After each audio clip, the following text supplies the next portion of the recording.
Bien, bonsoir, il est 19 h. Je vous propose donc de commencer ce conseil municipal. Je vais commencer par faire l'appel. Madame Javelot. Présent. Monsieur Le Goff. Présent. Madame Marchand. Présente. Monsieur Goujon. Présent. Madame Mettet. Présente. Monsieur Loget. Présent. Madame Ferial. Présente. Monsieur Koenig. Présent. Madame Lacroix. Monsieur Descroix. Madame Fendant. Monsieur Perrier. Dominique Tiercelin, absent, a donné pouvoir à Monsieur Koenig. Madame Fayolle. Monsieur Gégaud, absent, a donné pouvoir à Monsieur Le Goff. Coralie Louveau.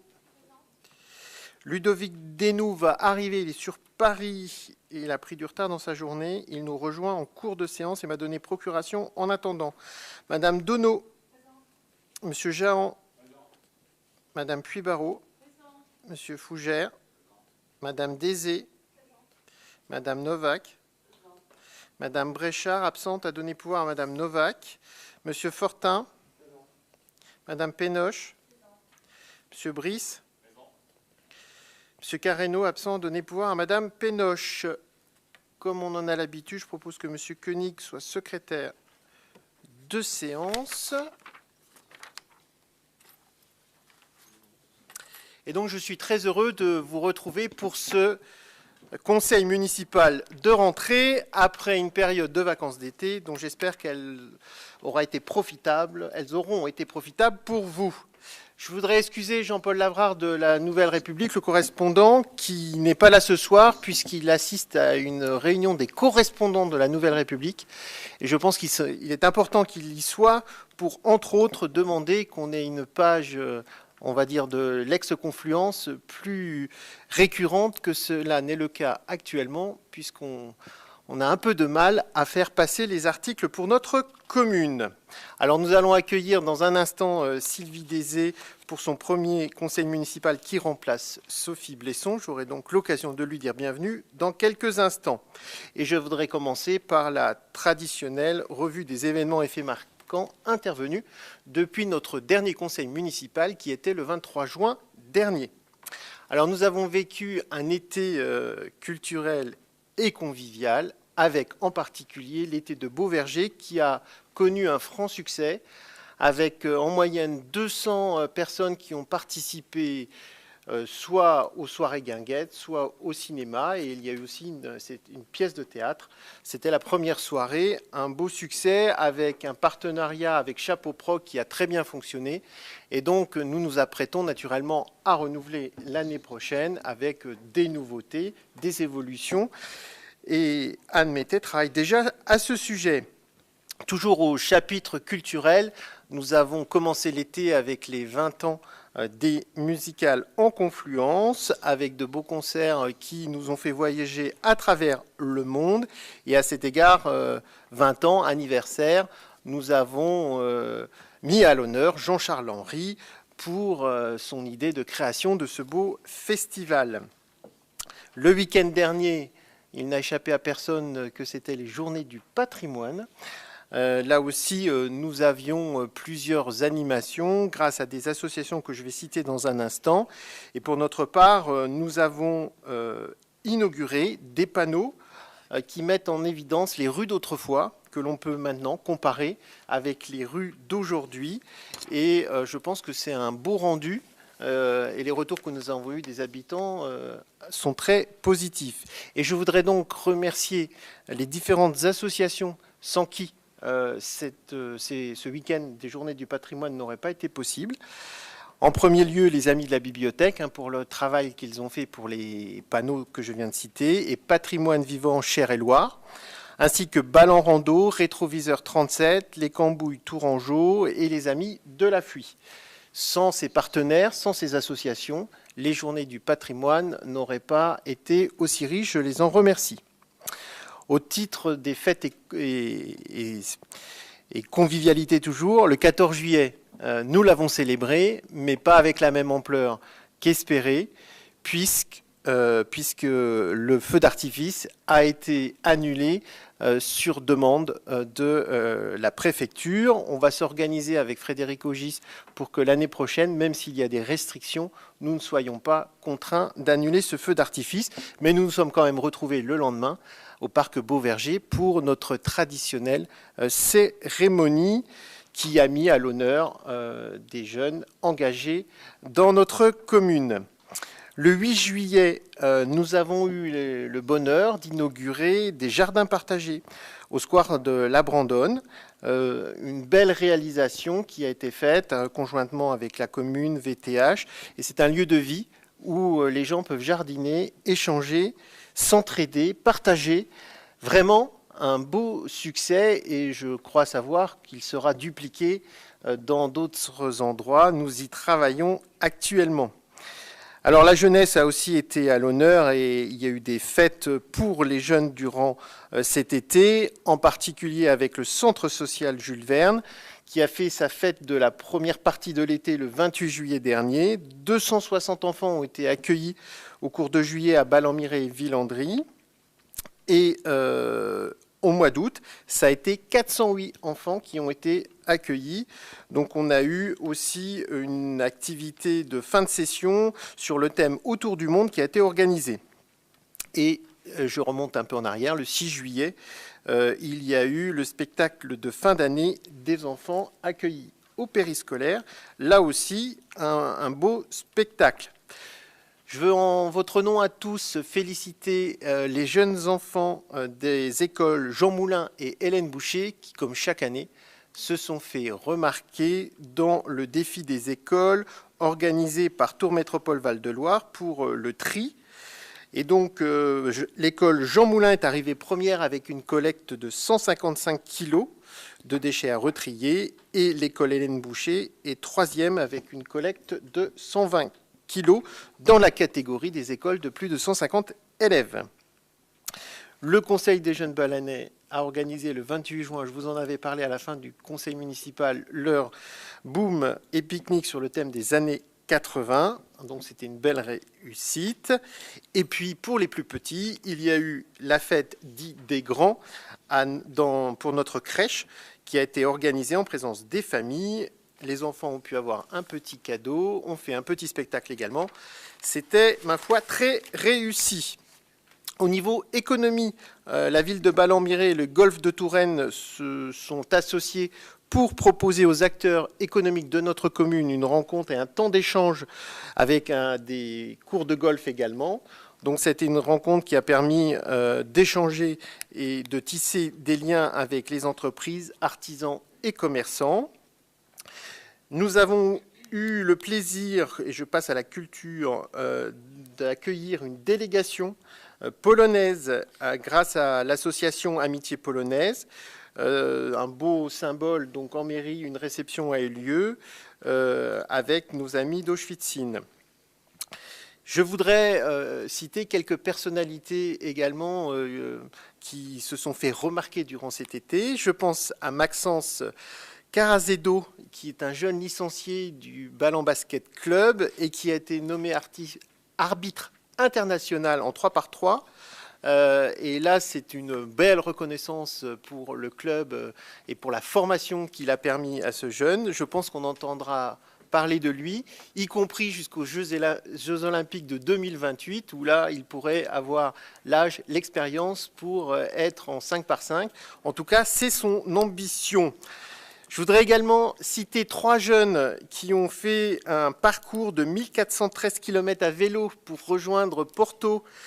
Il s'agit de 2 frères, Thiago et Daniel, ainsi que Belal, qui ont réalisé cet exploit. Alors Belal, lui, s'est arrêté en Espagne. Il n'a pas réussi à aller jusqu'au bout, mais malgré tout, c'est un beau résultat. À tous les 3, je vous félicite. Et puis je voudrais citer Hugues Grenouillat, et son Répar Touraine Truck, parce que je pense qu'après TF1, France Bleu, France 2 bientôt, France 3 c'est déjà fait, France Inter, je pense qu'il est passé à peu près sur tous les médias possible grâce à son innovation, grâce à ce qu'il a entrepris.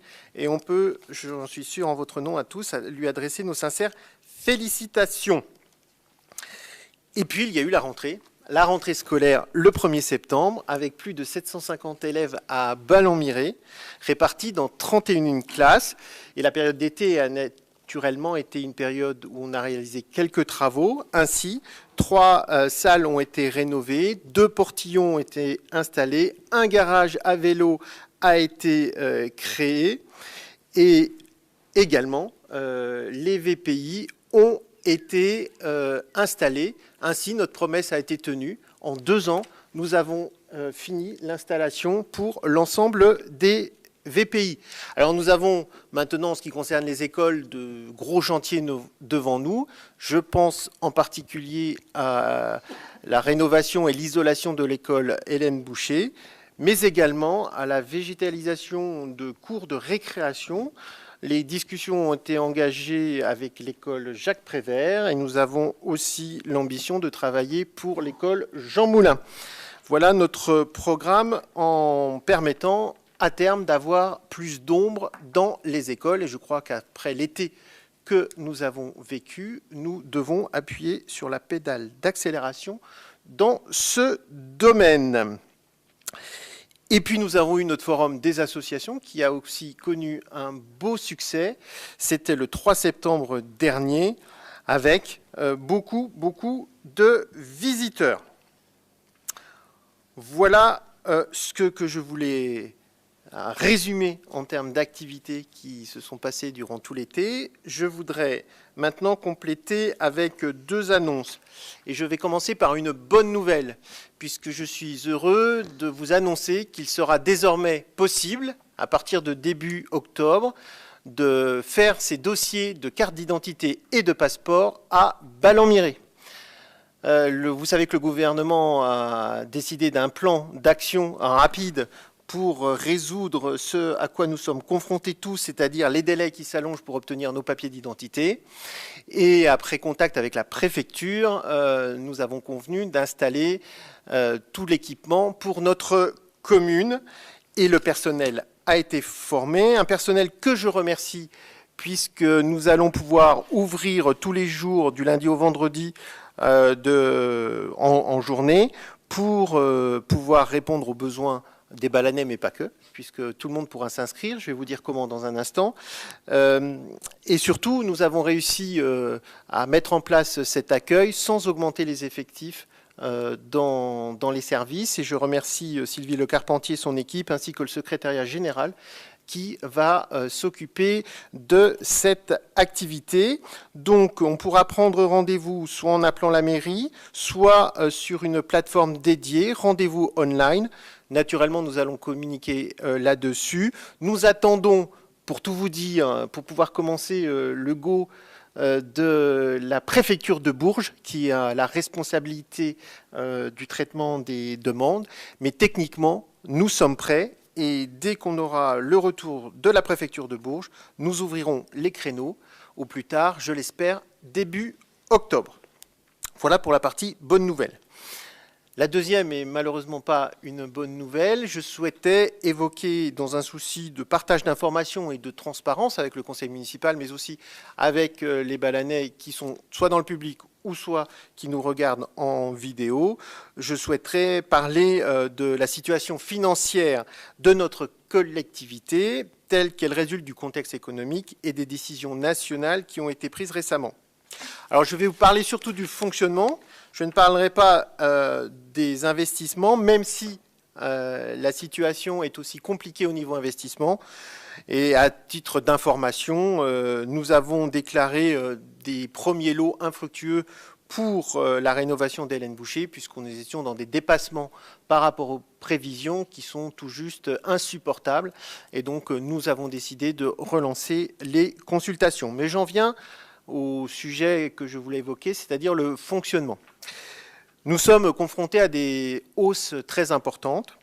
La première hausse vient de la révision du point d'indice des agents de la fonction publique qui a été revalorisé de 3,5%. Alors je pense sincèrement que c'est une bonne nouvelle pour nos agents. dont le pouvoir d'achat a été érodé au fil des ans. Et naturellement, je pense que c'est une bonne chose pour l'ensemble des agents. Mais pour Ballon-Miré, cela représente un coût annuel de l'ordre de 140 000 € sur une année pleine, auquel s'ajoutent 60 000 € suite à la révision du SMIC, donc 200 000 € de surcoût au niveau des charges de personnel sur une année pleine. Et par ailleurs, nous subissons un ensemble de hausses à peu près dans tous les domaines, dues à l'inflation, qui s'élève à 5,9%. Alors ça peut être le papier, l'alimentation, les produits d'entretien, les prestations diverses de ménage, les assurances. Bref, tout augmente et nous avons une estimation de 120 000 € sur une année pleine pour l'année prochaine, hors énergie. Et j'en viens à l'énergie, qui là est la véritable catastrophe, puisque pour l'énergie, elle se divise en deux parties, l'électricité. L'électricité, les prix, puisque nous ne bénéficions pas du bouclier tarifaire, les prix de l'électricité sont multipliés par 2. Nous allons donc passer de 140 000 € de dépenses annuelles à 280 000 €. Et quant au gaz, nous allons passer, accrochez-vous, de 90 000 € à 540 000 € annuels. Et donc, si on fait la somme de tout ce que je viens de vous dire, nous arrivons à 920 000 € de dépenses supplémentaires sur le fonctionnement pour l'année 2023. 920 000 € de dépenses supplémentaires qui, vous l'aurez compris, ne sont pas dues à des décisions municipales. Alors, face à cette situation, nous devons trouver des solutions et nous travaillons naturellement sur des mesures d'économie. J'aurai d'ailleurs une réunion demain après-midi avec la société FH concernant le chauffage dans l'ensemble de nos bâtiments publics. Et nous travaillerons avec l'ensemble des utilisateurs pour voir avec eux quelles mesures nous pourrons prendre, des mesures qui seraient acceptables et des mesures qui permettraient de faire des économies. Mais trouver 11% d'économie sur le budget de fonctionnement qui, à ce jour, s'élève à 8,5 millions pour les dépenses réelles, je dois vous dire que c'est strictement impossible, même si je répète que nous allons faire les efforts nécessaires.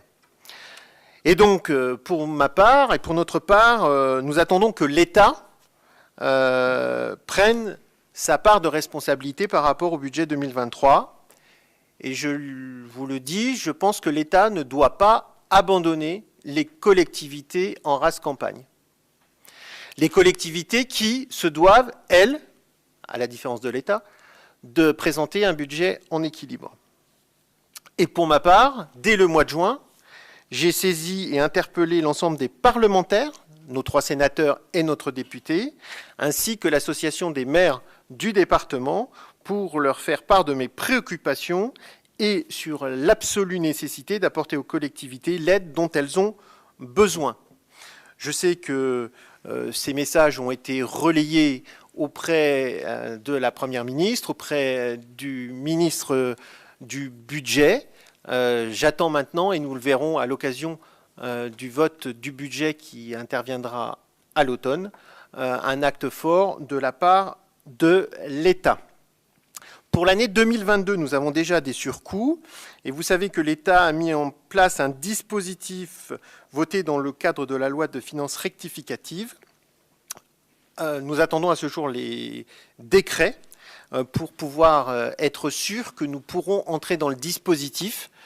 La loi est encore assez imprécise, je dois dire, et j'espère que les décrets pourront préciser les modalités et j'espère que nous rentrerons dans ce cadre-là. Mais pour 2023, il est clair que l'État doit être présent. Et si l'État nous abandonne, eh bien, il faudra trouver d'autres solutions. Et la fiscalité en est une potentielle, mais seulement, je dois vous le dire, en dernier ressort. Je rappelle l'engagement que nous avons pris, c'est-à-dire de ne pas augmenter la fiscalité. Quand cet engagement a été pris, on était loin d'imaginer la situation sur laquelle nous sommes en train de vivre. Mais je dois vous dire, et je tiens à dire aux Balanais, que les choix, les possibilités que nous aurons, nous les exprimerons publiquement avant de les voter. Et j'irai avec l'ensemble de l'équipe, devant les citoyens, pour leur demander les options qui seront les plus acceptables possibles pour tous. Voilà, mes chers collègues, les informations que je souhaitais partager avec vous en introduction de ce conseil. Mais avant d'ouvrir officiellement le conseil, il me reste à saluer la mémoire de Jacqueline Bonnet, qui nous a quittés à l'âge de 91 ans, tout récemment, et qui fut conseillère municipale de 1995 à 2008, effectuant donc 2 mandats dans l'équipe de Michel Lezeau. En tant que conseillère municipale durant son premier mandat, elle a siégé dans la commission famille et sociale, elle a siégé au CCAS et aussi au comité le COS, donc le comité des employés de la mairie. Dans le cadre de son second mandat, elle a été membre de la commission famille du CCAS et elle a été aussi suppléante à la commission d'appel d'offres. Et elle a été la représentante de la ville en suppléante au sein du conseil d'administration du collège.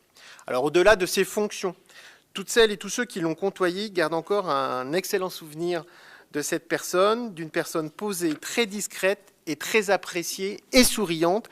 La gentillesse incarnée, m'a précisé une collaboratrice de la mairie. Outre son activité municipale, elle a été très présente et très active au sein de la paroisse, ainsi que son époux, Paul, décédé il y a longtemps maintenant. Alors à sa famille, à ses proches, à ses anciens collègues présents autour de la table, j'adresse mes plus sincères condoléances en votre nom à tous et je vous propose d'observer 1 minute de silence en sa mémoire.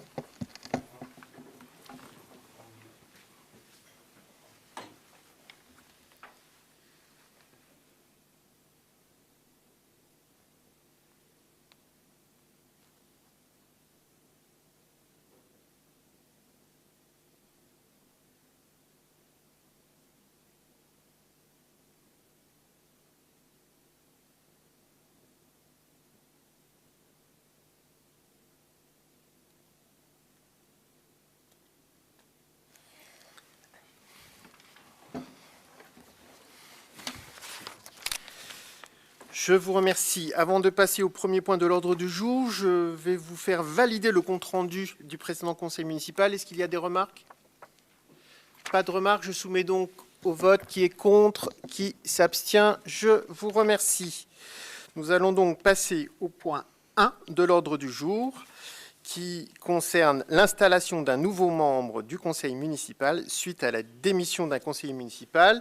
Sophie Blesson nous a annoncé lors du dernier conseil municipal qu'elle quittait la commune pour s'installer dans le Gers. Nous l'embrassons, j'espère qu'elle nous regarde. Et bien, suite à cette démission et compte tenu du Code général des collectivités territoriales, il est proposé de prendre acte de l'entrée dans le conseil municipal de Ballon-Miret de Madame Sylvie Desé, à compter de cette démission, pour la liste unie pour Ballon-Miret.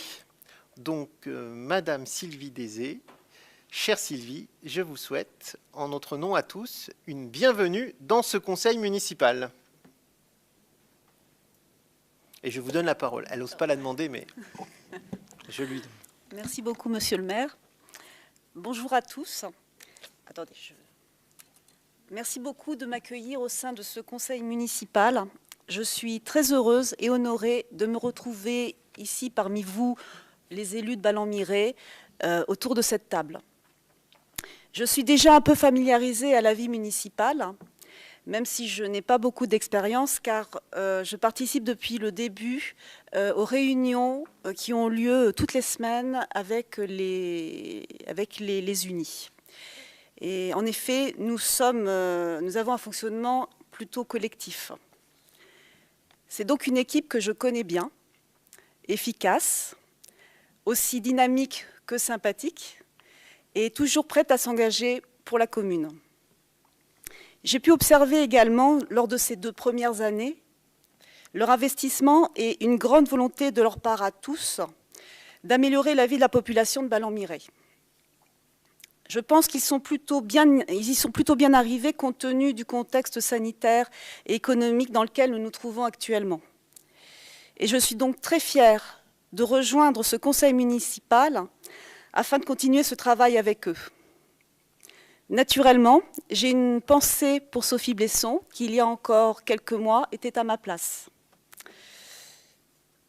Son passage dans la commune a été très riche en actions et j'espère qu'elle profite bien de cette nouvelle vie au cœur de ces montagnes gersoises et je lui souhaite beaucoup de réussite pour l'avenir.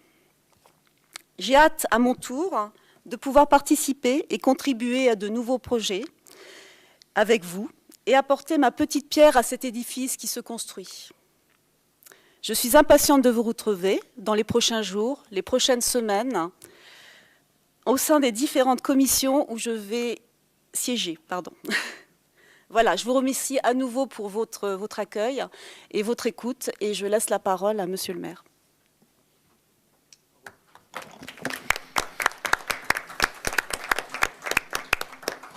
Voilà ce qui s'appelle un baptême du feu. C'est fait. Bravo Sylvie. Et donc les délibérations suivantes, puisqu'on a pris acte et qu'il n'y a pas de vote, vont consister à mettre à jour les compositions des commissions. Et je vais vous demander pour cela si vous êtes d'accord à l'unanimité pour faire en sorte que l'on désigne à main levée les commissions et qu'on ne procède pas à un vote à bulletin secret. Donc, est-ce que vous êtes tous d'accord? Je vous remercie. Donc, nous allons passer aux commissions. Et nous allons commencer par désigner Madame Sylvie Dézé en remplacement de Madame Blesson au sein de la commission économie locale. Désigner Madame Sylvie Dézé, toujours pour remplacer Madame Blesson, dans le cadre de la commission cadre de vie, travaux, urbanisme et développement durable. Nous profitons pour faire quelques ajustements et de désigner Monsieur Gégaud en remplacement de Madame Blesson au sein de la commission culture, vie associative, jumelage et communication. De désigner Madame Mété pour siéger, elle, au sein de la commission sport. Et enfin, de désigner Madame Sylvie Dézé pour siéger au sein de la commission petite enfance, enfance et jeunesse. Voilà les modifications de des compositions de nos commissions. Est-ce qu'il y a des commentaires? Monsieur Brice. Bonsoir à tous. C'était juste une petite remarque. Je vais tenir à faire remarquer à M. Koenig que, contrairement à ce qu'on avait affirmé en commission, M. Carreno, il est bien inscrit dans chaque commission. Voilà.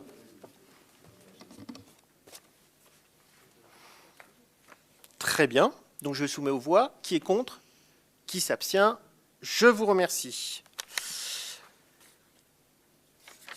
Nous allons passer maintenant à la question 4 qui concerne une modification du règlement intérieur. Modification du règlement intérieur qui fait suite à un courrier que j'ai reçu signé par Madame Novak au nom du groupe Ballan-Mireille C'est vous et qui m'a demandé de pouvoir modifier la date limite d'envoi des questions orales que nous avons à la fin du conseil municipal. Initialement, il était prévu que ces questions doivent être envoyées, si on a un conseil municipal le jeudi, ce qui est notre cas aujourd'hui, soit envoyées le lundi au plus tard à 16h pour des problèmes d'organisation et de préparation du conseil municipal. Vous avez souhaité pouvoir les envoyer le mardi, ce que nous avons accepté. Et nous modifions le règlement intérieur en ce sens, en indiquant que les questions doivent être adressées le mardi avant 10h. Et pour être aussi en ligne et cohérent, la proposition d'amendement qui se situe à la page 25 du règlement intérieur, nous avons mis les mêmes horaires.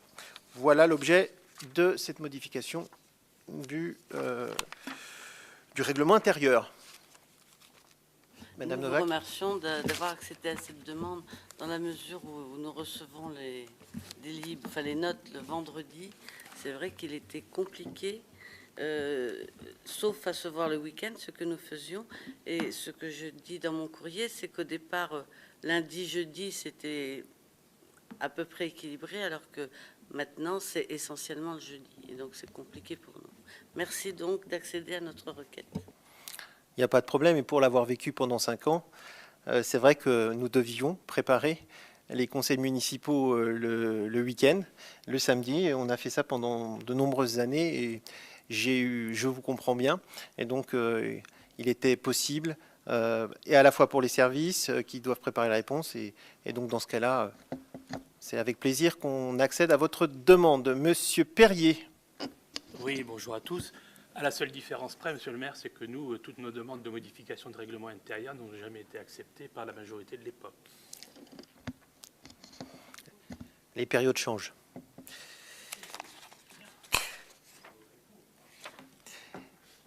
Et donc, je soumets aux voix. Qui est contre? Qui s'abstient? Je vous remercie. Le rapport est adopté à l'unanimité. Et donc, dans la suite des changements d'élus, et je vais vous en dire quelques mots, nous allons repasser les deux délibérations qui concernent les indemnités de fonction du maire, des adjoints au maire et des conseillers municipaux délégués.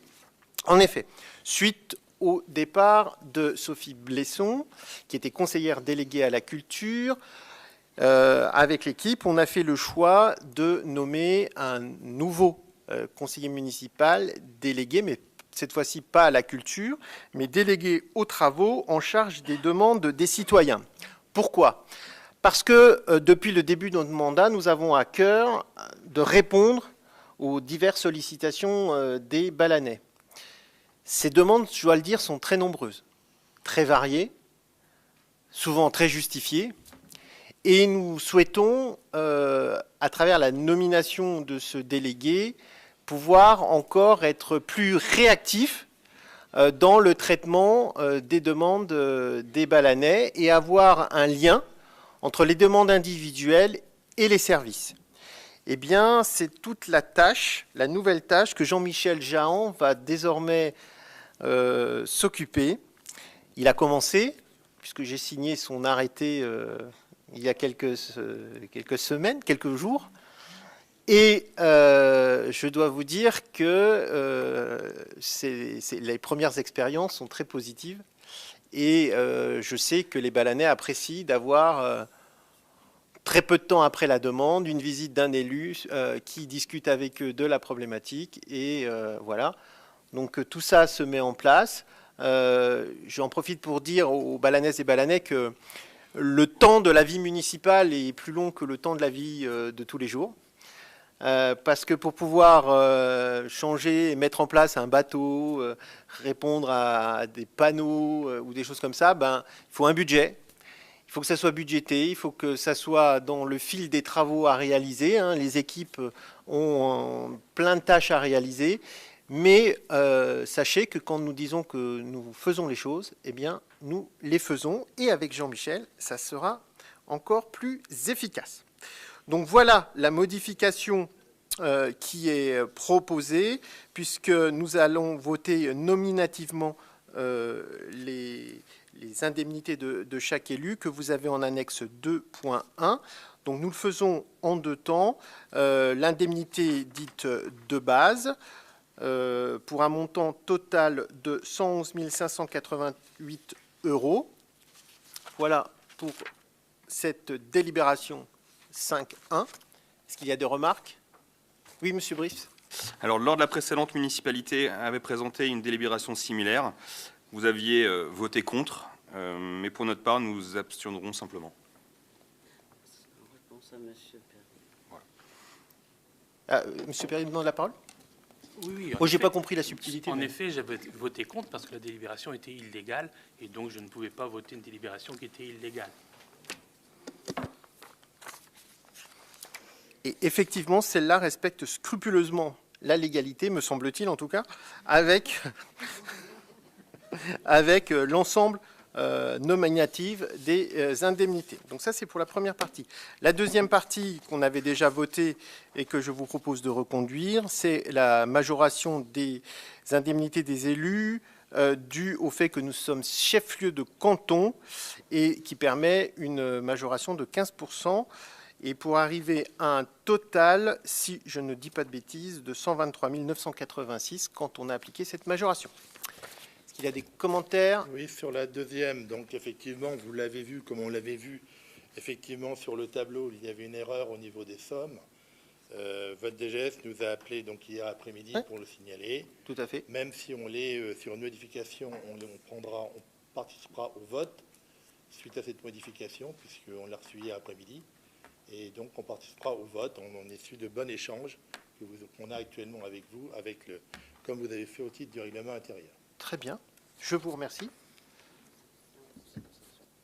Donc, je soumets au vote. Ah, Madame Novak. Une autre réflexion, je suis désolée de casser un peu le consensus, mais enfin, au risque de me répéter, n'est-ce pas, Monsieur Descroix a déjà compris, je tiens à rappeler que lorsque la précédente municipalité avait voté cette décision, vous nous aviez fait un discours moralisateur sur le fait qu'on aurait pu ne pas l'accepter. Donc, on pourrait dire la même chose, d'autant que le contexte économique actuel est encore plus difficile. C'est tout. Alors, là-dessus, comment vous dire? Je m'attendais à cette intervention, elle était prévisible, même si je la regrette, parce que je pense qu'elle est populiste et qu'elle, finalement, ne fait pas de bien à la démocratie. Et la démocratie, vous savez, quand on voit ce qui se passe dans le pays, je pense qu'il ne faut pas trop jouer avec. Et je vais m'expliquer un petit peu là-dessus. Naturellement, quand on parle de rémunération, moi, la première chose à laquelle je pense, c'est aux balanaises et balanais, et dont certains, qui ont des revenus faibles, ont des difficultés pour finir le mois. Et le CCAS, d'ailleurs, est très à l'écoute pour pouvoir aider ceux qui en ont besoin. Et au-delà de ça, on est en train de réfléchir à des nouveaux dispositifs qui permettront d'aider ceux qui en ont besoin. Donc ça, c'est la première chose que je voulais dire, c'est que nous ne sommes pas des élus hors sol. Et autour de cette table, je peux vous dire qu'il y a des élus qui n'ont pas des gros revenus. Et je tiens même à vous dire qu'il y a des élus qui ont fait le choix volontaire, mais le choix quand même, de mettre entre parenthèses leur carrière professionnelle pour être pratiquement à temps plein à la mairie, tout en touchant, je prends le montant pour ne pas dire de bêtises, hein. Ah bah j'ai pas le montant, j'ai le montant annuel, mais ça doit être 600 € par mois. Voilà. Et je pense que cet argent, ce n'est pas un argent que l'on vole. Mais puisque vous êtes intervenu sur le niveau des indemnités, je tiens à vous le préciser. Ce n'est pas de l'argent que l'on vole. C'est un travail, et moi je vais prendre mon cas particulier, parce que là c'est une différence, et je vais vous faire la même réponse on vous avait fait à l'époque, et même si je sais que ça ne va pas plaire à M. Alexandre Chasse, puisqu'on en a parlé ensemble, mais puisque vous y revenez à chaque fois, moi je dois vous dire qu'en ce qui me concerne, j'ai tenu mes promesses de campagne, je ne me suis présenté à aucune élection. Et je ne cumule pas d'indemnité. Et pour pouvoir réaliser mon mandat, j'ai fait le choix de baisser mon temps de travail et ma rémunération qui allait avec. Et donc, là encore, compte tenu du temps passé, je crois que les balanais le reconnaissent, quotidiennement, de l'ensemble des soirées passées, de l'ensemble des week-ends passés, je le dis vraiment en toute simplicité, je n'ai pas l'impression de voler l'indemnité de, je crois, net 1 500 € par mois que j'ai pour effectuer mon mandat. Je vais finir. Et donc, pour mémoire, hein, puisque ça avait été dit, mon prédécesseur, et j'en suis désolé de revenir là-dessus parce que je souhaitais que le débat, et moi j'en suis passé à autre chose, mais visiblement ce n'est pas votre cas. Mon prédécesseur touchait plus de 6 000 € d'indemnité mensuelle. Ce n'est pas mon cas. Et alors qu'il touchait 6 000 € d'indemnité mensuelle, la majoration des 15% était appliquée. Et c'est à ce titre-là que je crois que Gilles Descroix était intervenu. Mais au demeurant, ces 15% de majoration s'appliquaient bien avant Alexandre Chasse et s'appliquent dans toutes les communes qui sont chefs-lieux de canton.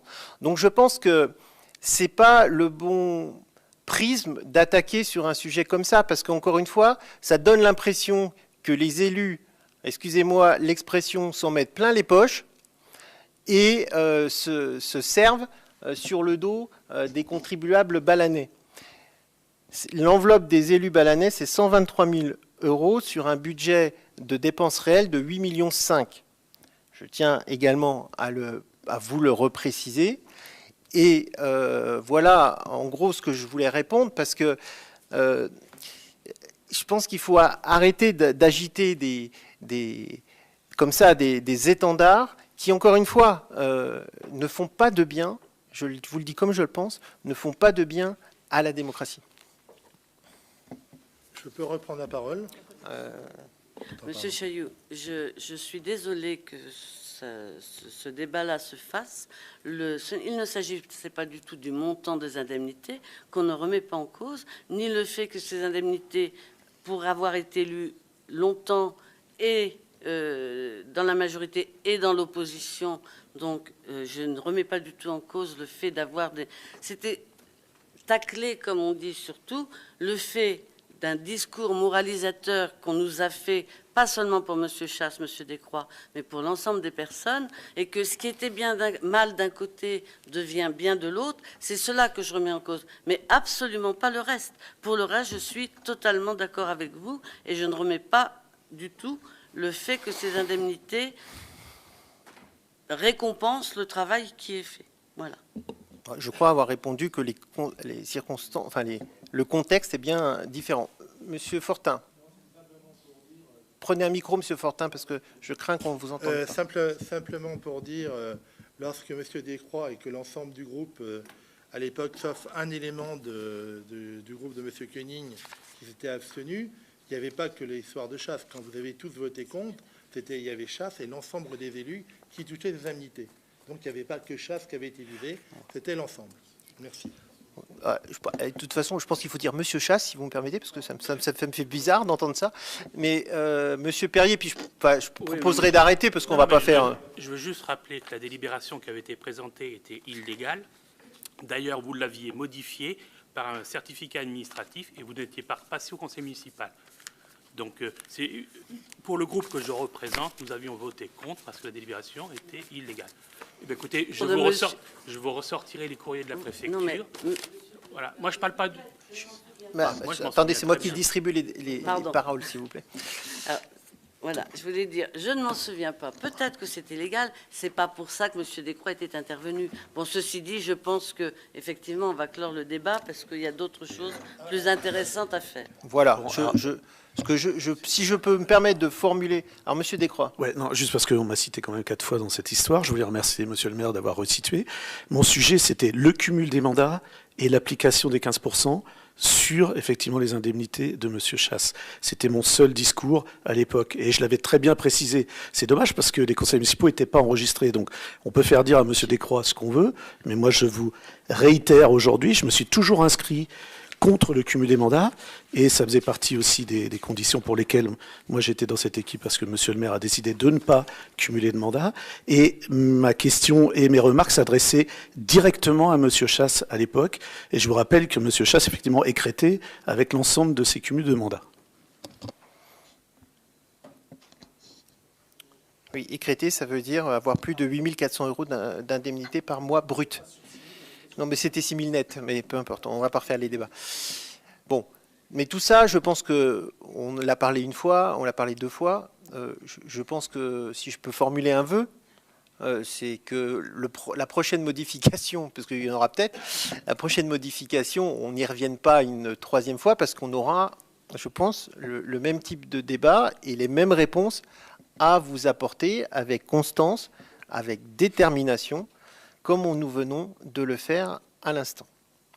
Voilà, donc il faut que je mette aux voix qui est contre, qui s'abstient.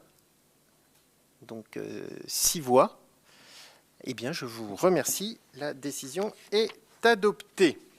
Nous allons passer au point 6 de l'ordre du jour qui concerne l'approbation des conventions ascendantes et descendantes de mise à disposition du personnel entre la ville de Ballon-Miré et Tours Métropole.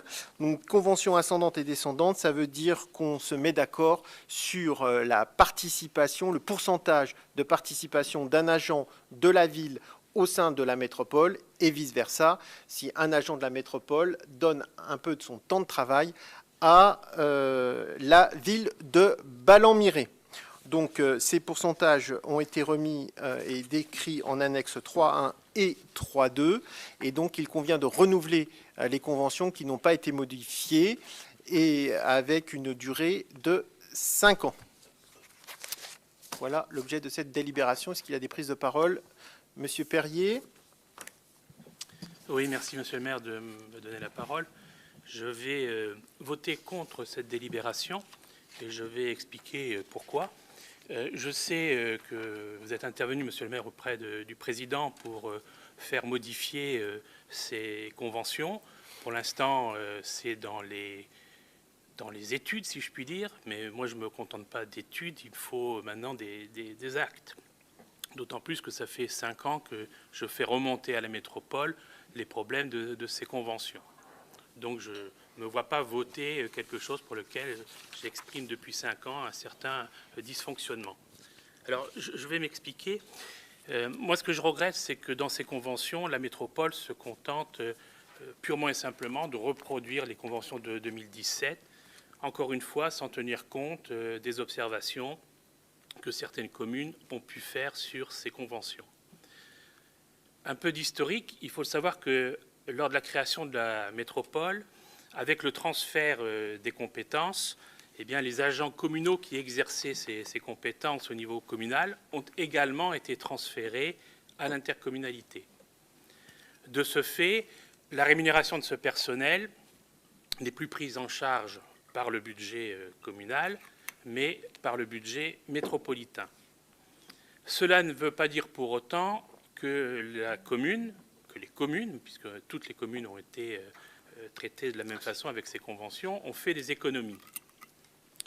Puisque, au titre du principe de neutralité budgétaire, le montant des salaires des agents transférés a été déduit de l'attribution de compensation que les communes reçoivent de la métropole.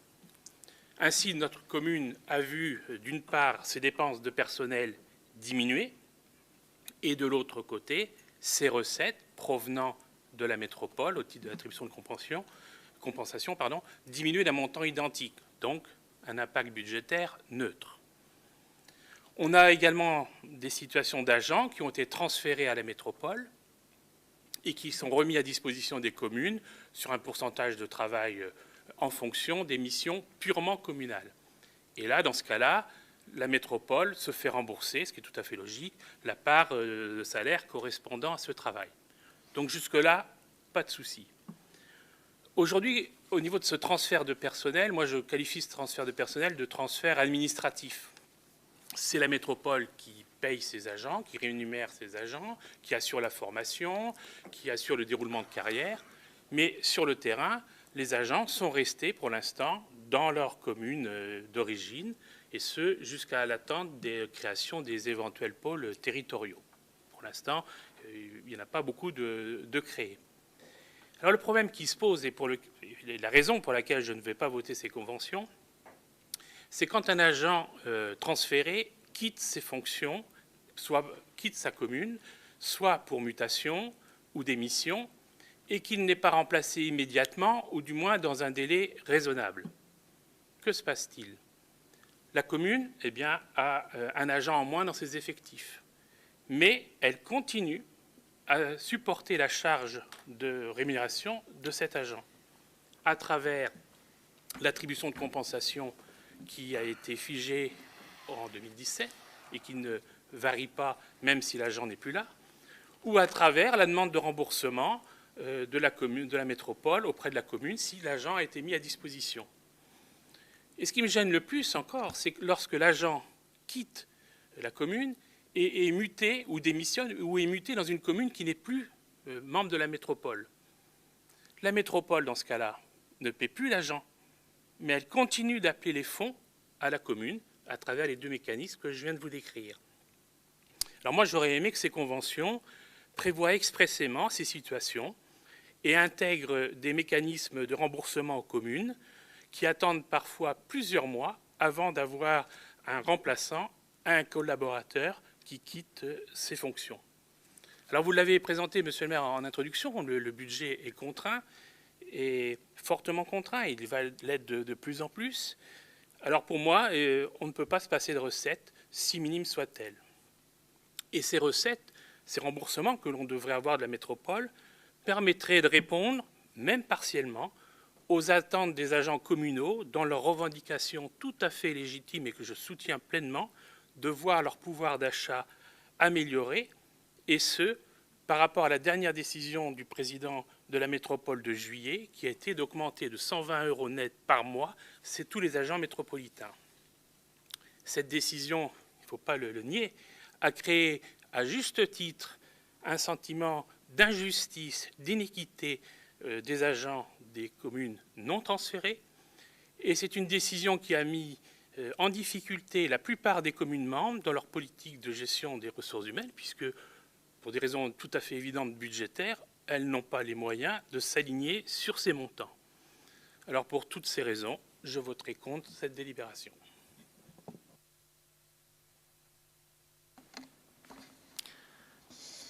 Bien, merci pour cette intervention, Monsieur Perrier.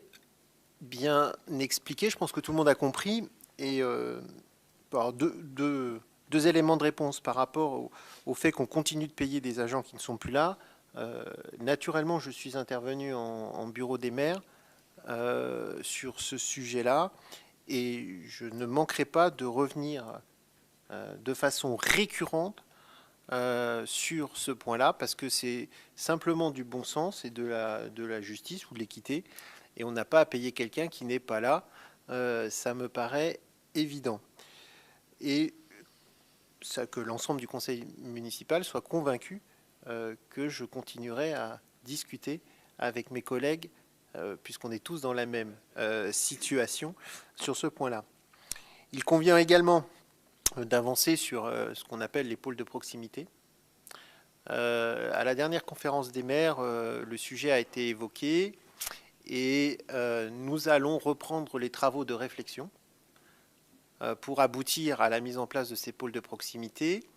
Et pour notre zone, on va dire, géographique, nous avons convenu de travailler avec les communes de l'ex-Confluence, mais aussi jouer les tours, puisque dans l'organisation géographique, il paraît pertinent d'avoir une mutualisation là-dessus. En tout cas, on va travailler à la possibilité de mettre en place un pôle de proximité à ce niveau-là. Le maire de Jouer les Tours est sur la même position que la mienne, ou je suis sur la même que la sienne, peu importe l'ordre. En tout cas, on est d'accord sur cet aspect-là des pôles de proximité. Donc ça, c'est un point qui me paraît important.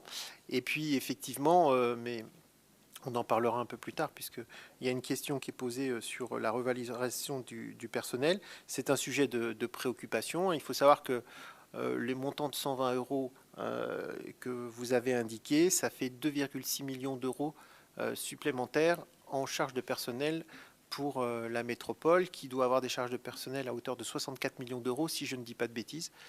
Donc c'est quand même une hausse significative. Et effectivement, nous n'avons pas les moyens financiers pour nous aligner sur cette hausse. Et d'ailleurs, si on est complètement objectif, ce qui n'est pas une hausse purement pouvoir d'achat, puisque c'est il y a eu l'application du décret sur le temps de travail et des 1607 heures de travail, qui fait qu'il y a suppression de jours de congé, de 5 jours de congé, et qu'il y a une compensation en partie de ces jours de congé qui ont été supprimés, mais qui est allé bien au-delà par rapport à ces 5 jours dont je faisais mention. Donc voilà, c'est vrai que c'est un sujet qu'il faut faire avancer et qui montre qu'on est une trop jeune métropole et qu'on a beaucoup de choses à encore travailler pour justement faire métropole. Donc je vais soumettre aux voix. Qui est contre? Une voix. Qui s'abstient? Je vous remercie. Nous allons passer au point 7, qui concerne la modification du tableau des effectifs avec des créations et des suppressions de postes. Donc 4 créations de postes, un poste d'adjoint d'animation à temps plein, 2 postes d'adjoint technique à mi-temps, et un poste d'agent social principal deuxième classe à temps plein. Et dans le même temps, on supprime 2 postes, un poste d'adjoint technique à temps plein et un poste d'adjoint social à temps plein. Donc je vous propose d'adopter la modification du tableau des effectifs. Qui est contre? Qui s'abstient? Je vous remercie.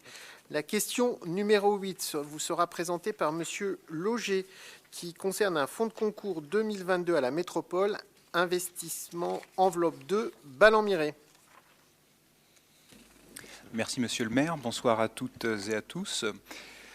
Nous avons voté dans le cadre du budget en début d'année un montant de 425 000 € pour l'enveloppe 2 des investissements métropolitains sur la commune de Ballon-Miré. Ce sont les travaux qui concernent les travaux de voirie, les travaux d'éclairage public sur les eaux pluviales et les achats de végétaux. Comme une attribution de compensation d'investissement de 350 000 € est déjà prise en compte, il convient d'ajouter un fonds de concours de 75 000 € hors taxe pour atteindre cette enveloppe de 425 000 € d'investissement.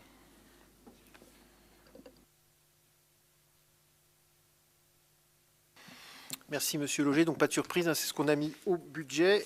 C'est simplement la régularisation pour être en ligne. Donc qui est contre? Qui s'abstient? 6 abstentions. Je vous remercie. Nous allons passer à la délibération numéro 9 qui vous sera présentée par Monsieur Descroix, qui concerne la réhabilitation de la salle MAM et de la sollicitation d'un fonds de concours métropolitain, un fonds de concours qui concerne les mutations énergétiques des bâtiments communaux. Merci, Monsieur le maire.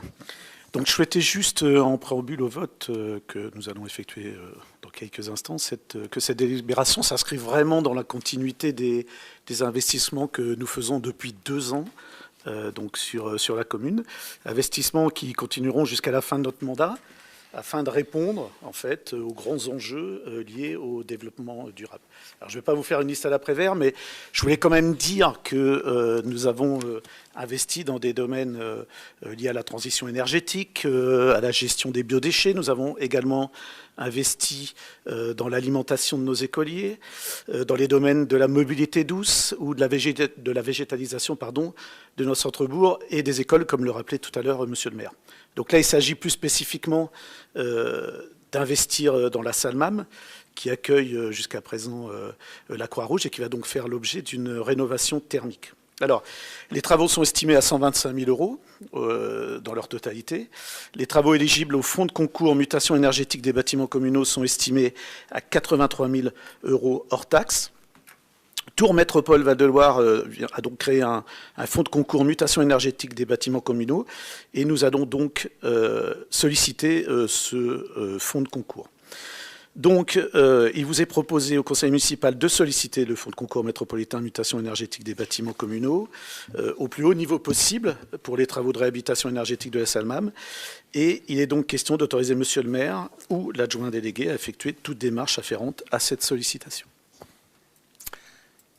Bien, merci. Je précise que nous ne sommes pas sûrs d'obtenir cette subvention, même si on va se mobiliser pour l'obtenir.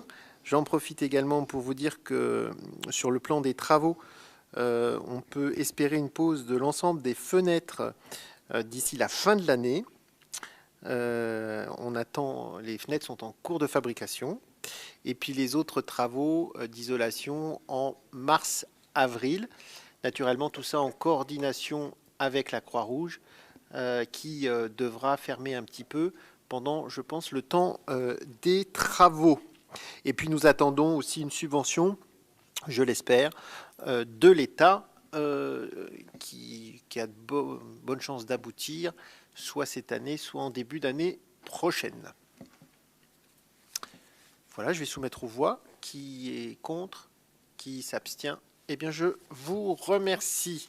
Nous allons passer à la question numéro 10 et numéro 11. Je fais un tir groupé puisque Laure Javelot va vous proposer de valider des garanties d'emprunt de CDC Habitat puis de VTH dans la réalisation de logements. Merci Monsieur le maire. Bonsoir à toutes et à tous. Donc effectivement, nous allons proposer au vote 2 délibérations concernant des garanties d'emprunt. Donc il s'agit de se positionner en tant que collectivité auprès de 2 bailleurs sociaux qui réalisent des logements sociaux sur la commune de Ballans-Miré.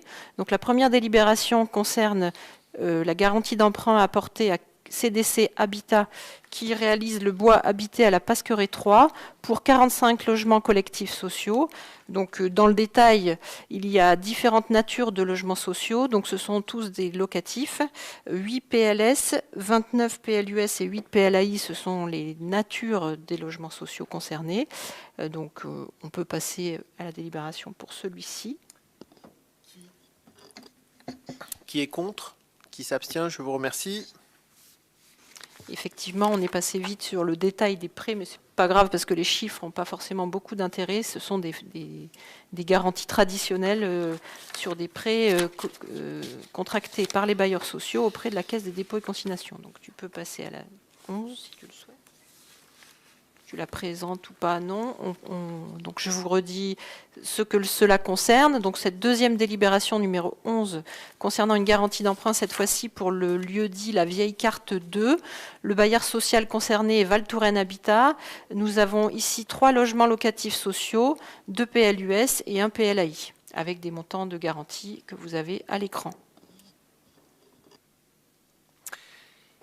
Qui est contre? Qui s'abstient? Je vous remercie. Adopté à l'unanimité. Nous allons passer à la question numéro 12 qui va être présentée par M. Koenig, qui concerne la reprise de concessions expirées. Oui, bonsoir à tous. Merci, Monsieur le maire. Juste, si je peux me permettre, et ça n'a aucun lien, mais sur CDC Habitat, je trouve intéressant le projet auquel on va être associé, d'habitat intergénérationnel, avec notamment quelque chose de tout à fait original, puisqu'ils essayent, et on espère bien que ça va avoir un succès, une colocation pour des seniors. Donc je pense que c'est un lieu auquel le CCAS va être impliqué, les aînés balanais sont impliqués aussi. Je crois que là, on a un bon exemple d'un travail avec le bailleur pour pouvoir vraiment répondre au maximum aux besoins d'habitants, de seniors, qui nous sollicitent de plus en plus pour trouver des solutions intermédiaires avant éventuellement d'aller vers effectivement l'EHPAD. Et avant d'aller, donc je passe sans transition au sujet qui nous préoccupe, excusez-moi, mine de rien, ce cimetière est un lieu important et je crois que de toutes les municipalités ont le souci depuis des années de l'entretenir, mais aussi de récupérer un certain nombre d'espaces, puisque le but est effectivement, de ne pas laisser des tombes dans un état qui rendrait le cimetière dangereux, mais aussi de pouvoir récupérer des espaces afin de répondre aux besoins des habitants. Alors, on a déjà voté pour les concessions perpétuelles, centenaires, qui sont en état d'abandon. Vous vous souvenez peut-être, il y a 1 an.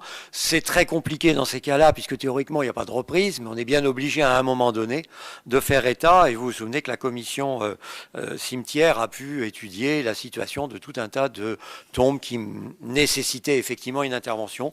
Donc, il y a une longue démarche. Là, aujourd'hui, la délibération ne touche pas à celle-là, mais plus à des choses qui sont plus simples. Il s'agit effectivement des concessions qui sont des concessions à durée beaucoup plus limitée, mais pour lesquelles les personnes qui avaient pris à l'époque ces concessions n'ont pas donné suite. Et donc, il y a une démarche, une procédure qui est plus simple, de 2 années. Et dans la mesure où il n'y a pas eu d'inhumation depuis 5 ans, la mairie peut entamer une démarche, une procédure de récupération. Donc, c'est ce qui va se passer. Il va y avoir des travaux dans le cimetière et je dirais c'est un peu l'occasion de l'évoquer parce que finalement, ces décisions sont indispensables si on veut maintenir et pérenniser le cimetière de Ballans, mais c'est surtout de dire qu'il va y avoir des travaux. Ce sont des travaux qui sont toujours délicats dans un lieu qui représente pour un certain nombre de citoyens une charge affective forte.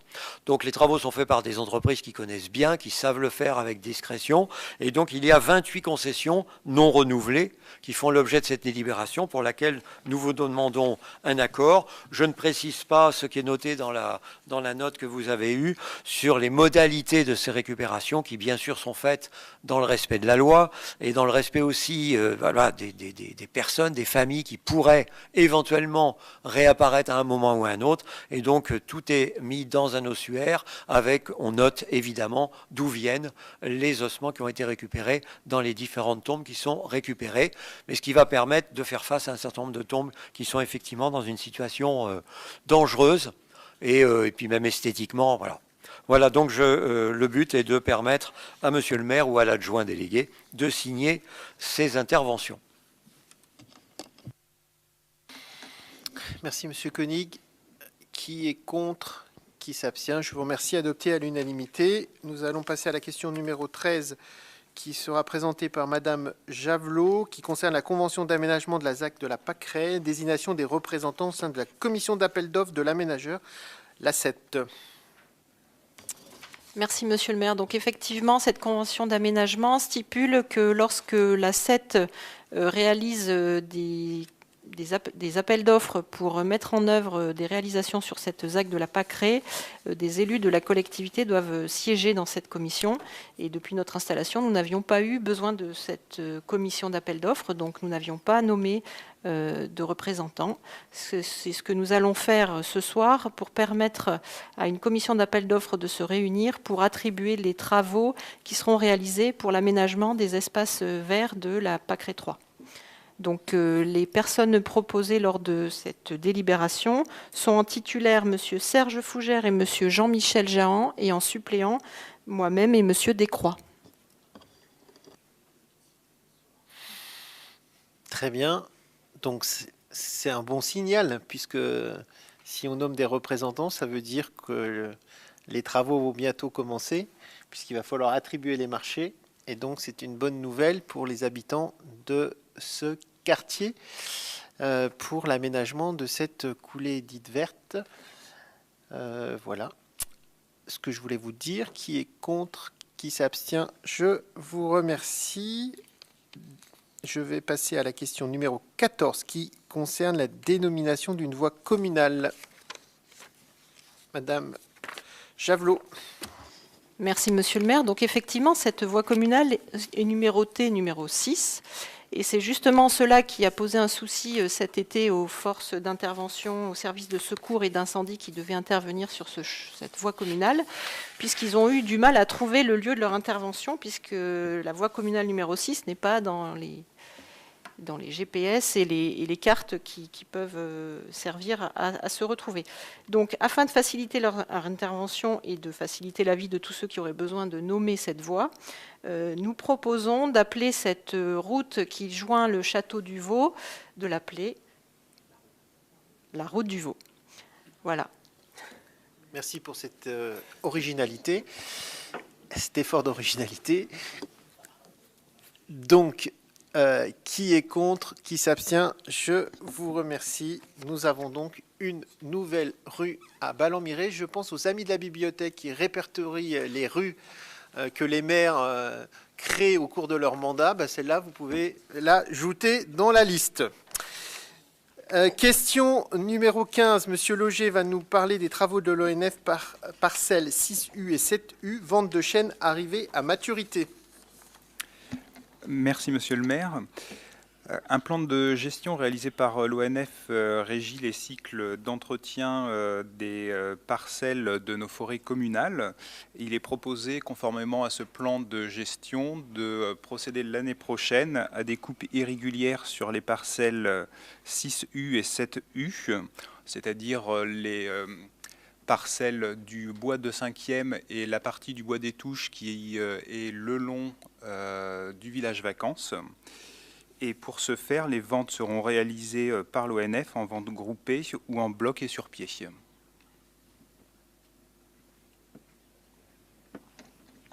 Bien, merci. Est-ce qu'il y a des remarques? Monsieur Fortin. On voudrait simplement avoir l'information au moment de la vente, d'être informé au moment de la vente et le prix où ces arbres ont été vendus. Tout simplement, avoir l'information. Merci. Et puis on le note pour pouvoir vous faire un retour à ce moment-là. Donc, qui est contre? Qui s'abstient? Je vous remercie. Adopté à l'unanimité. On va passer à la question numéro 16 qui sera présentée par Monsieur Le Goff, qui concerne l'ouverture des commerces le dimanche pour l'année 2023. C'est une délibération que nous avons à prendre tous les ans en coordination avec Tours Métropole. Merci, Monsieur le maire. Bonsoir à toutes et tous. Donc, dans les établissements de commerce de détail où le repos hebdomadaire a lieu normalement le dimanche, ce repos peut être supprimé les dimanches désignés pour chaque commerce de détail par décision du maire, pris après avis du conseil municipal. Le nombre de ces dimanches est arrêté avant le 31 décembre pour l'année suivante. Et donc, Tours Métropole, après un travail préalable de concertation, a adopté une ligne de conduite à l'échelle de l'agglomération. 5 dimanches ont été retenus, plus un dimanche supplémentaire, au choix de chaque commune pour une manifestation locale. Donc, compte tenu du calendrier proposé par Tours Métropole, du tissu commercial de Ballon-Miré et des demandes reçues, il est proposé ce soir au conseil municipal de retenir les 5 dates proposées par Tours Métropole, à savoir le dimanche des soldes d'hiver, dont la date prévisionnelle pour 2023 est le dimanche 15 janvier. Le premier dimanche des soldes d'été, date prévisionnelle le dimanche 2 juillet. Le dimanche 3 décembre, 10 décembre et 17 décembre 2023. Date auquel il convient donc d'ajouter notre proposition de date supplémentaire, à savoir la date du village de Noël, dont la date prévisionnelle pour 2023 est le dimanche 26 novembre. À noter également une spécificité exceptionnelle d'ouverture jusqu'à 17 h pour les dimanches 24 et 31 décembre pour les commerces dont l'activité principale ou exclusive est la vente au détail de denrées alimentaires. Voilà, Monsieur le maire. La mention denrées alimentaires valant pour le 31 décembre uniquement, le 24 c'est tous les magasins. Voilà, donc travail de concertation, on a naturellement échangé avec nos représentants des commerçants localement. Donc, tout ça a été concerté. Qui est contre? Qui s'abstient? Je vous remercie. Adopté à l'unanimité. Nous allons passer à la question numéro 17 qui sera présentée par Monsieur Goujon, qui concerne un avenant à la convention constitutive du groupement de commandes permanent dans les domaines de l'informatique et des télécommunications et qui va permettre, si on la vote, d'avoir accès aux offres des centrales d'achat. Monsieur Goujon. Merci Monsieur le maire, bonsoir à toutes et à tous. La convention passée le 8 décembre 2016 avec les communes volontaires de Tours Métropole Val-de-Loire en application de l'article L 2113-4 du Code de la commande publique ne permettait pas au coordinateur de pouvoir agir pour le compte des membres du groupement afin de coordonner les besoins et de signer les conventions et actes visant à assurer la mise à leur disposition, les accords cadres ou marchés proposés dans le cadre d'une centrale d'achat. Il vous est donc demandé d'approuver l'avenant numéro 2 de la Convention du 8 décembre 2016, autorisant le coordinateur à représenter les membres du groupement et agir pour leur compte afin de coordonner les opérations dans le cadre d'une centrale d'achat et de, cas échéant, effectuer toute demande nécessaire à leur exécution. Merci. Qui est contre? Qui s'abstient? Je vous remercie. Adopté à l'unanimité.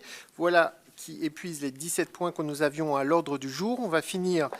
Il y a encore quelques points à voir. Tout d'abord, notre point habituel sur Tours Métropole Val-de-Loire. Madame Javelot va vous parler. Oui, merci Monsieur le maire. Donc c'est une information certes métropolitaine. Attendez, pardon. C'est après.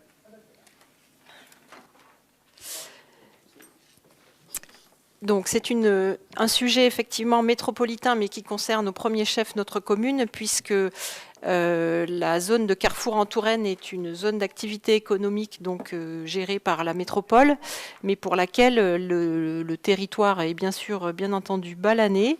Et l'objet de cette information est de donner les dates de la prochaine enquête publique qui va avoir lieu pour l'ouverture, pour la modification du PLU pour une zone d'une dizaine d'hectares à côté de la zone actuellement en fonction.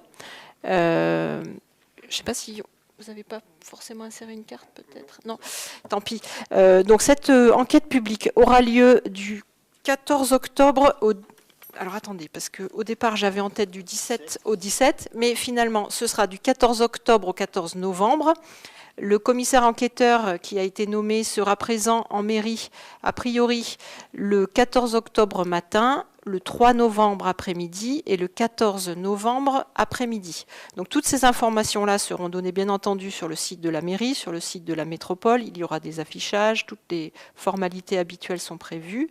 Donc cette enquête publique permettra d'ouvrir à l'aménagement d'une zone d'une dizaine d'hectares supplémentaires pour répondre aux besoins des entreprises tourangelles qui souhaitent s'installer dans notre métropole. Donc le travail qui va être mené permettra au commissaire enquêteur d'établir un rapport. Ce rapport devra être suivi d'une délibération au conseil municipal à Ballon-Miré et ensuite la métropole délibérera pour adopter cette modification du PLU. Une fois toutes ces démarches urbanistiques réalisées, à ce moment-là, nous travaillerons avec la métropole sur le devenir effectif de cette zone, sur la manière de l'aménager, sur les entreprises qui pourront s'y installer. Donc ça, c'est un travail qui viendra dans un deuxième temps sur la partie plus développement économique à proprement dit. Voilà les informations que je pouvais vous donner. Merci. Et naturellement, pour compléter, on a déjà acté avec le vice-président en charge du développement économique, les services du développement économique, que nous ferions un comité de pilotage. La première réunion a lieu, je crois, en octobre. Voilà, tout ça va se mettre en place. On va faire étape par étape, en respectant bien les procédures, enquête publique, modification du PLU. Et ensuite, il faudra organiser la zone. Donc il y aura, j'imagine, une concession et puis ensuite commercialiser, mais à terme, et c'était dans notre programme d'ailleurs, je tiens à le dire, à terme, cette zone de Carrefour en Touraine aura une phase 2 avec l'arrivée d'entreprises. Qui dit arrivée d'entreprises dit création d'emplois sur le territoire. Et même si l'emploi paraît être une préoccupation moindre aujourd'hui, on ne peut que se féliciter de pouvoir créer à terme des emplois dans cette zone. Oui, je vous en prie, Madame Pénoche. Je me permets juste en complément, alors je parle en nom de Madame Bréchard qui n'est pas là, mais on l'avait évoqué en commission économie locale, donc avec Ludovic Desnoux. Elle avait rappelé surtout aussi de bien faire attention à la circulation dans la prise en compte de ce projet. Aujourd'hui, il y a une vraie problématique. Elle en parle parce qu'elle connaît bien le sujet. Donc voilà, soyons vigilants aussi sur l'aménagement des routes parce qu'il y a un vrai problème de circulation dans la zone. Donc voilà, n'oublions pas ce projet, ce point important. Alors, vous faites bien de préciser, notre façon de faire, vous savez, quand on bâtit des projets, ça peut être le cas du tennis actuellement puisque c'est un projet, mais c'est d'associer les utilisateurs dans le cadre de projets. C'est ce qu'on fait dans le cadre du CLSPD, puisque nous avons créé une commission spécifique à la sécurité des zones économiques qui se réunira d'ailleurs prochainement avec des représentants des entreprises qui sont sur la zone Carrefour en Touraine et aussi la zone de la Châtaigneraie. Donc ça, c'est pour vous dire. Et donc, dans le cadre-là, ce qu'il faudra, dans le cadre de la présentation et de l'élaboration de cette zone, c'est d'aller naturellement concerter avec ceux qui y sont déjà, donc qui sont déjà à Carrefour en Touraine, et c'est vraiment notre façon de faire et la volonté que l'on a pour gérer ce futur projet. Voilà pour la réponse. Donc on passe, si vous n'avez pas d'autres commentaires, au tableau des décisions. Monsieur Fortin. Vous l'aviez demandé avant que le point arrive à l'ordre du jour. Alors, allez-y. Monsieur Brice. Merci, monsieur le maire. Juste sur la 43, on voudrait avoir des précisions sur le mandat de gestion locative. Oui, c'est Wissimo, c'est la maison Mazet, vous savez qu'on a racheté, que l'EPFL a racheté. Donc, l'EPFL, on l'a racheté puisque c'est dans la zone du quartier de la gare sur lequel nous travaillons dans le cadre de la nouvelle urbanisation de ce quartier qui est vraiment un quartier stratégique. Et donc nous avons fait, l'EPFL a acheté cette maison qu'elle nous met finalement à disposition pour que nous puissions la louer. Pour mémoire, c'est un loyer de 1 200 € par mois et nous avons choisi l'entreprise Wissimo pour avoir le mandat de gestion locative. Madame Novak. Alors, justement, puisqu'on parle de l'EPFL, dans la 9, oui, c'est ça. Oui. Vous déléguez donc Oui. à ce même établissement public Oui. un droit de préemption pour un bâtiment boulevard du Général Oui. de Gaulle.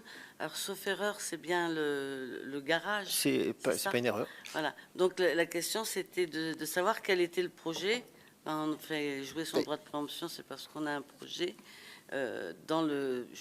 Nous supposons que c'est dans le cadre, justement, du quartier de la gare, mais il ne pourra pas y avoir de location comme la maison Mazet. Donc, en attendant, qu'est-ce qui va être fait de ce lieu? Alors, cette décision faisait partie d'un travail préparatoire parce qu'on s'est posé la question de préempter le dit garage.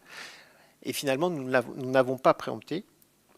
Donc, cette délégation n'a plus lieu d'être. Mais dans la phase, compte tenu des délais et des dates qui avançaient du droit de préemption, comme on a été hésitant sur le sujet, on s'était mis en mode préparatoire pour pouvoir le faire au dernier moment si on décidait d'appuyer sur le bouton.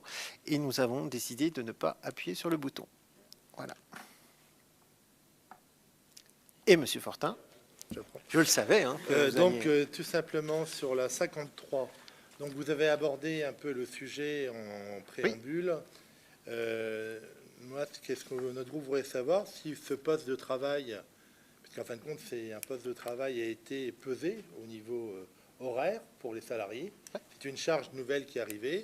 Vous avez dit vous ne contrôlerez pas au niveau le personnel de l'accueil, puisque ce travail sera fait par une partie de l'accueil et une partie du secrétariat général, si j'ai bien compris.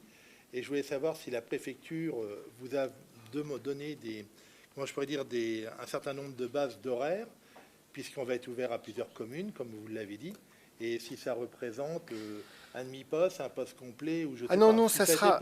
Oui, ça représente un poste complet sur 5 jours, pratiquement, de 8h30 à midi et de 13h30, si je dis plus de bêtises, à 17h, quoi. Enfin, les horaires d'ouverture de la mairie. Ça et représente en fin de compte un poste de travail supplémentaire. C'est ça. C'est ça.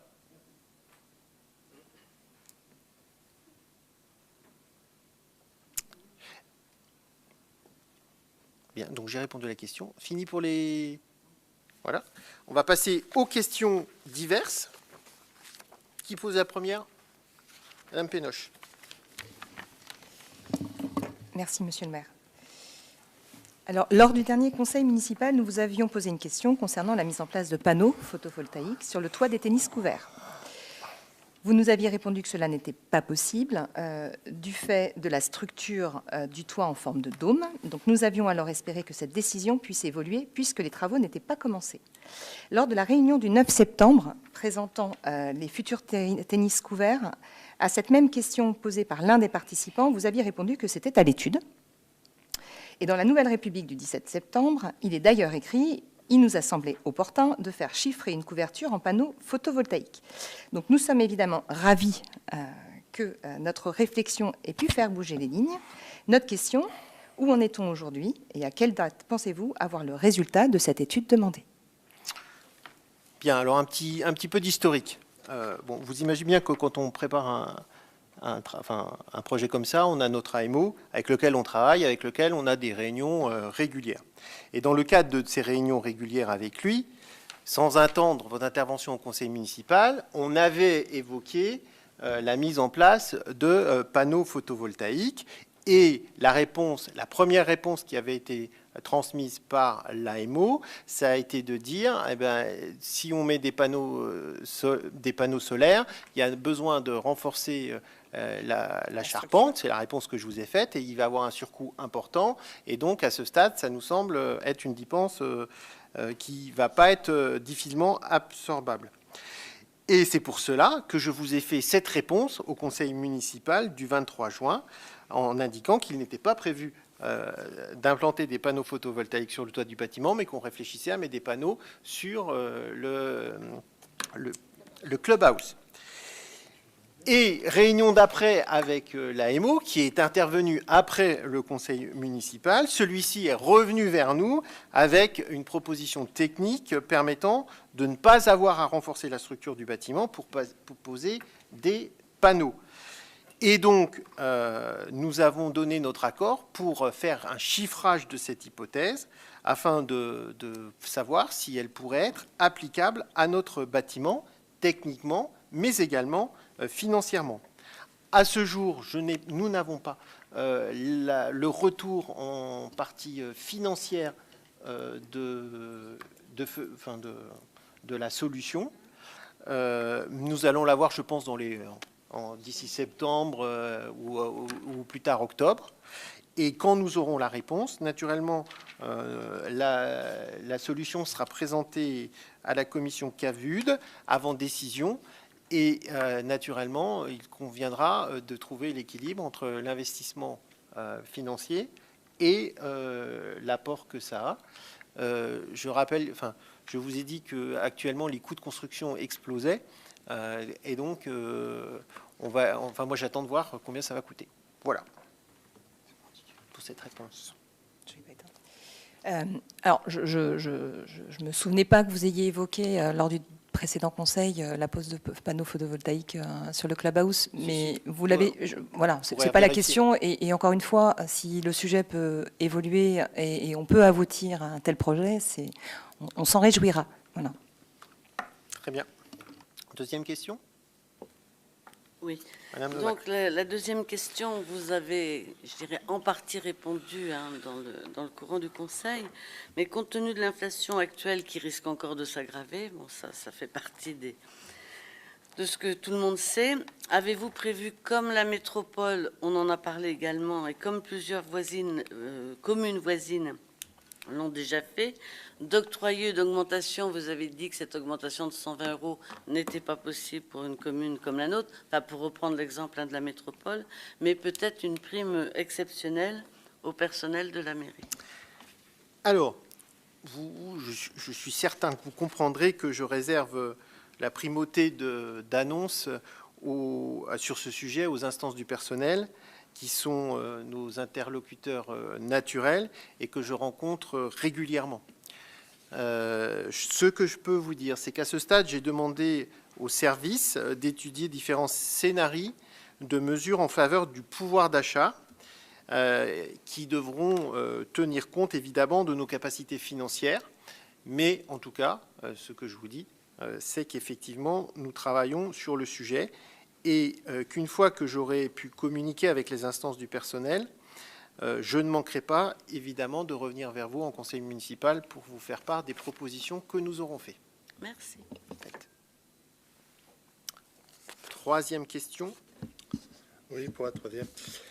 Donc, simplement, on vous posait la question, vous avez répondu aussi en préambule sur une partie, suite à l'augmentation d'énergie du prix du gaz et de l'électricité. Nous, il y a déjà des communes qui ont pris des initiatives, entre autres arrêter l'éclairage public, baisser ses horaires, 10 heures si on regarde Chinon ou autre cette semaine encore. D'autres communes l'arrêtent à 21 h, d'autres communes ont l'a baissé, ont arrêté hors bourg, allumé que le bourg. Et est-ce que vous avez aussi regardé pour les planifications des salles adaptées aux personnes, pas une grande salle s'il n'y a que 10-12 personnes, c'est le cas aujourd'hui dans certaines associations, et adapter la salle par rapport aux personnes pour économiser de l'énergie. Je sais que Monsieur Descroix va nous répondre qu'il y a une étude qui a été faite sur les capteurs au niveau des salles pour remonter au niveau de l'énergie. Non, mais c'est bien. Mais c'est vrai, c'est bien. C'est bien cette fois-ci. Et c'est bien, c'est vrai. Voilà. Donc, il ne faut pas quand même être trop négatif quand même. Mais par contre, derrière la remontée d'énergie, moi, je voudrais savoir quelles mesures vous prenez au niveau des salles de sport, alors que vous savez très bien, comme nous, on le savait très bien, certaines encore sont un peu énergivores, certains gymnases et autres, et on voudrait savoir dès maintenant si vous avez commencé à prendre des initiatives dès maintenant, parce que là, l'hiver approche. Des communes ont déjà pris l'initiative de baisser pour économiser. Vous dites effectivement, on vous comprend, hein, on comprend tous que la ville, comme toutes les communes au niveau national, il y a un vrai souci de commencer à prendre des mesures entre les salles, à adapter les salles par rapport aux personnes, l'éclairage public à le revoir, etc., etc. Peut-être baisser du chauffage entre les bâtiments publics, etc. Les écoles, c'est quand même plus délicat. Et voilà, etc. Non, mais il y a quand même des choses à faire, quoi. Est-ce que vous avez déjà simplement cogité sur le dossier? Bon, alors, concernant l'éclairage public, il faut dire que vous avez vu dans la presse qu'il y a beaucoup de communes qui commencent à couper l'éclairage public. Moi, je veux dire, ça fait 10 ans à Ballon-Miré que l'éclairage public est coupé la nuit. Comment ? Oui, enfin, il y en a qui simplement se mettent à couper l'éclairage. Nous, on est déjà coupé, on pourrait, et on a la réflexion pour couper 1 heure supplémentaire.